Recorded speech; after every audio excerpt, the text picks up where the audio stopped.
Hey everyone, I'm going to be explaining today how to use commas correctly. Very often commas are misused, and the primary reason why they are misused is because people don't often understand exactly why they are using them. Very often it's because they either haven't listened previously or they just don't understand. Okay, so we're going to go through in some detail exactly how to use them and how not to use them as well, and different contexts that you can actually use them in.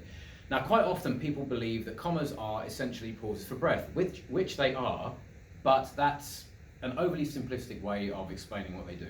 Okay, so we're going to look at what commas do, first of all, as well as breaking up items on a list. And I'm not going to go into this part in too much detail because generally speaking, people are okay with putting commas between items on the list.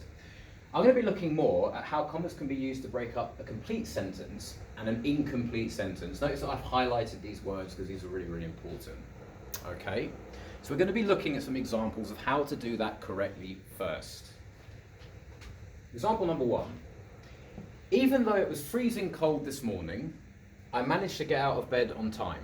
Now note the position of the comma here. So I'm going to read it again, but this time I'm going to break it into two halves. Half number one, even though it was freezing cold this morning. So that's your first half. Think of it like a point in and of itself. It's the first half of the sentence that we're using a comma in. Second half, I managed to get out of bed on time. Now notice that the second half, if I said that on its own, if I sat down next to you and I said, I managed to get out of bed on time this morning, that is a complete sentence. It works completely on its own independently. However, if I was to say to you, even though it was freezing cold this morning, then I got up and I walked off, you'd be sitting there thinking, what's he talking about? Where's the rest of the sentence?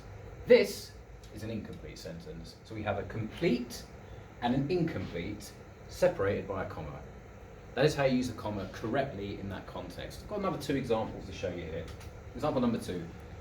Because you are usually on time, comma, I will allow you to come into the meeting late today. So again, if we look at both halves of this, have a look at them closely. I'll read them again. Because you are usually on time, comma, I will allow you to come into the meeting late today. Notice again that the second part is a complete sentence. I could sit down next to you and I could say, I will allow you to come into the meeting late today. That would make total sense and it would work as a sentence on its own. Conversely, if I was to sit down and say, because you are usually on time, and then I stop talking, again, you'd be wondering where the rest of the sentence was because it's an incomplete sentence. So again, we have an incomplete and a complete part separated by a comma. Final example. I will let you use my phone, seeing as you asked me so politely. Now this one is exactly the same principally, but it's reversed. I will let you use my phone is the complete sentence.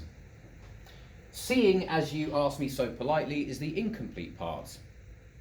But it's exactly the same principle, it's just in reverse. So that is when you would use a comma.